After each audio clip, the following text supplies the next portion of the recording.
Auzubillahiminash-shaytanir-rajim. Bismillahir-rahmanir-rahim. Exercise 5.6, question number 25 to 40. We have to find the areas between the curves.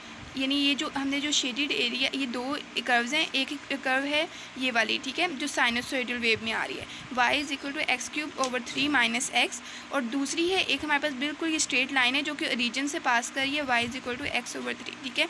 यानी कि एक हमारे पास ये वाली कर्व है और दूसरी ये वाली लाइन है, इन दोनों के दरमियान में जो शेडेड रीजन होगा वो हमने फाइंड करना है, ठीक है। क्वेश्चन नंबर 25 से 40 तक सब में ऐसे ही करना है। ना स्टार्ट करते हैं। सबसे पहले आपने क्या देखना है कि जो आपके पास गिवन डायग्राम आपके पास गिवन है उसके अंदर रीजन कितनी है, ठीक है।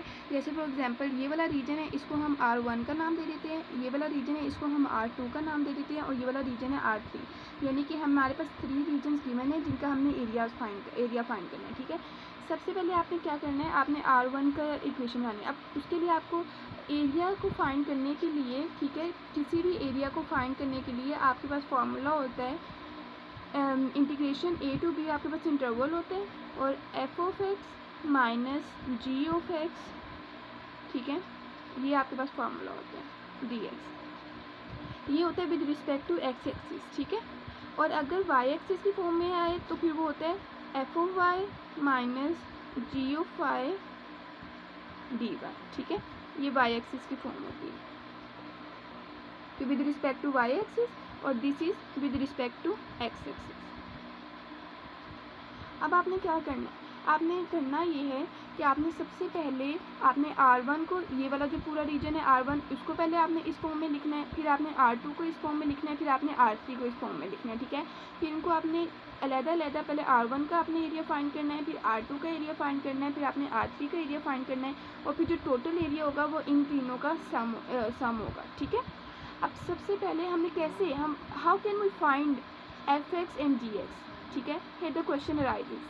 तो अब आपको मैं बता रही हूँ कि आपने एफ एक्स और जी एक्स कैसे फाइंड करना है। अगर आपका होगा with respect to x axis, आपने क्या करना है, आपने एक वर्टिकल लाइन ड्रॉ करनी है, ऐसे करके एक वर्टिकल लाइन, जो आपने एरिया फाइंड करना है, ठीक है, उसके लिए आप अपनी, ये इजी वे है, ठीक है, आपने एक वर्टिकल लाइन ड्रॉ करनी है। उसमें जो सबसे पहले एरिया टच होगा ना, उस लाइन में जो सबसे पहले कर्व टच होगी, ठीक है, वो वाली जो कर्व होगी ना, वो आपकी होगी एफ ऑफ एक्स, ठीक है।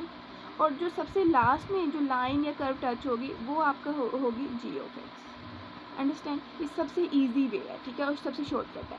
इट्स मीन अब मैं R1 लिख के बताती हूँ आपको क्या होगा। अच्छा, ये कहाँ से कहाँ तक है, ये यहाँ से यहाँ तक है, और यहाँ से यहाँ तक क्या इंटरवल डिफाइन है, -2 से 0, यानी कि जो R1 है वो -2 से 0 तक इंटरवल में डिफाइन है ये कर्व। तो इट्स मीन कि जो इसकी लोअर लिमिट होगी वो -2 और जो अपर लिमिट होगी वो 0 हो जाएगी, ठीक है। और एफ ऑफ एक्स हम विद रिस्पेक्ट टू एक्स कर रहे हैं, तो एफ ऑफ एक्स हमारे पास क्या है, X cube over 3 minus x और minus G of Y, G of X हमारे पास क्या है, y is equal to X of 3, यानी कि अब हमने जी ऑफ एक्स से हमने माइनस करना है, ठीक है।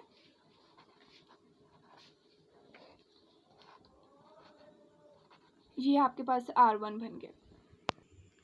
अब आप R1 को सिंपल, आप ये 3 टर्म्स हैं 1 2 एंड 3, इन 3 टर्म्स को आप अलग-अलग इसको स्प्लिट करोगी, ठीक है, और आप उसके बाद सिंपली आप इसकी इंटीग्रेशन करोगे। इंटीग्रेशन के करने के बाद आप लिमिट अप्लाई करोगी तो आपके पास आ जाएगा R1 इज इक्वल टू 4/3, ठीक है।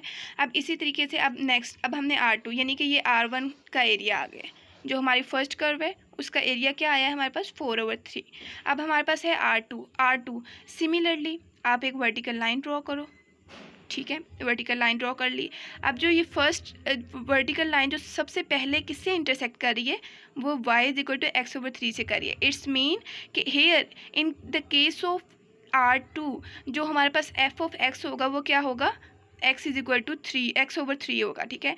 और जो f ऑफ x होगा वो हमारे पास ये होगा एक्स क्यूब 3 माइनस एक्स, ठीक है। अब हमने क्या करना है वही, और ये किस इंटरवल में डिफाइन है, ये इंटरवल है 0 to 2,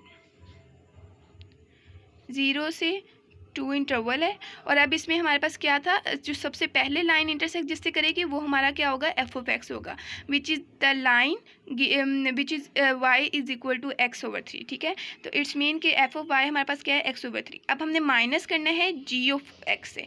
जी ऑफ एक्स क्या है, जब लाइन सेकेंड टाइम जिससे इंटरसेक्ट करेगी, which is x cube over 3 minus x. ठीक है, minus x cube over 3 minus x है, तो it's mean minus minus plus हो जाएगा, प्लस एक्स। ठीक है, ये आपके पास R2 की इक्वेशन बन गई है। सिमिलरली आप इसको स्प्लिट करो, स्प्लिट करने के बाद एंड देन इंटीग्रेशन करने के बाद आपका आंसर आ जाएगा 4/3। ठीक है, ये आपका सेकंड एरिया का आंसर है। अभी हमारे पास कौन सा एरिया रह गया है, अब हमारे पास है R3। सिमिलरली, ठीक है, जैसे हमने बोथ केसेस में किया, प्रीवियस 2 केसेस में। ठीक है, आप एक वर्टिकल लाइन ड्रॉ करोगे। सबसे पहले लाइन किसको इंटरसेक्ट कर रही है, ये वाला जो कर्व ग्राफ बन रहा है साइनोसॉइड, और ये कौन सा कर्व है, X cube over 3 minus x. It's mean कि इन द केस ऑफ R3, और हमारा इंटरवल किससे डिफाइन है, 2 से 3 के दरमियान में ये हमारी कर्व है। ठीक है, 2 से 3, और इसमें एफ ऑफ एक्स क्या है हमारे पास, X cube over 3 minus X. अब माइनस हमने जी ऑफ एक्स करना है, which is the second line और कर्व और ग्राफ लाइन। ठीक है, विच इज़ एक्स ओवर 3। ठीक है, हमने उससे उसको माइनस कर देना। ये आपकी R3 बन गया। अब R3 को सिंपल आप इसको इंटीग्रेशन करोगी, स्प्लिट करने के बाद, इंटीग्रेशन करने के बाद आपके पास आंसर आ जाएगा 25/12।